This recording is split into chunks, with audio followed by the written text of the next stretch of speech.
Composter ses déchets, en fait, c'est prendre conscience que ces déchets sont pas des choses mauvaises, mais au contraire, c'est une richesse qui permet après d'enrichir son jardin et de faire pousser ses plantes.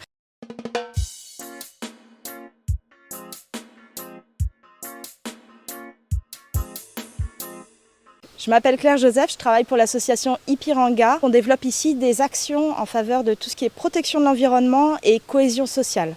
Notamment, on utilise les jardins partagés pour favoriser le lien social, la réinsertion également pour les habitants de la Martinique. On a notamment les jardins partagés de Trenel-Citron, l'écolieu de Tivoli où on est actuellement là, qui est un site pédagogique qui est fait vraiment pour les enfants, pour les reconnecter avec la nature.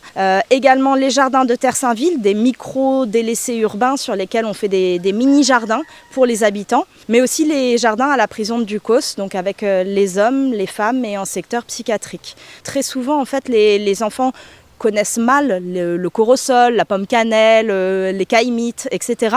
Et du coup, c'est vraiment important de les reconnecter avec cette variété de produits qu'on peut trouver sur place et vraiment qu'ils puissent être fiers en fait, de ce patrimoine et de cette richesse du pays. En dehors de ça, on leur permet aussi de se reconnecter un petit peu avec la vie de la ferme. Donc, ils rentrent dans le poulailler, ils vont chercher des œufs. On fait aussi des ateliers autour du compostage et de la plantation. C'est vraiment important en fait que les personnes comprennent que le compostage, c'est un enjeu essentiel actuellement, de façon à pouvoir réduire la taille de nos poubelles. Composter ces déchets, en fait, c'est prendre conscience que ces déchets sont pas des choses mauvaises, mais au contraire, c'est une richesse qui permet après d'enrichir son jardin et de faire pousser ses plantes. Donc dans un premier temps, parfois les élèves ont quelques appréhensions par rapport aux vers de terre, aux bêtes oreilles, et puis au fur et à mesure, en fait, ils se les approprient et puis ils finissent par en adopter. Donc on fait également de la distribution d'aide alimentaire depuis environ 5 ans. Ce sont des paniers de fruits et légumes qui sont gratuits, qui sont donnés à des personnes qui en ont besoin. Ça permet en fait aux personnes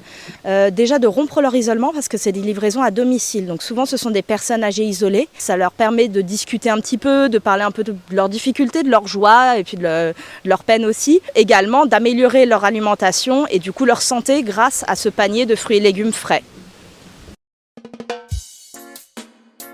Pour les personnes qui souhaitent agir pour un monde autrement, il y a plein d'initiatives qui existent, il y a plein d'associations dans lesquelles on peut s'investir bénévolement ou en salariat ou en volontariat.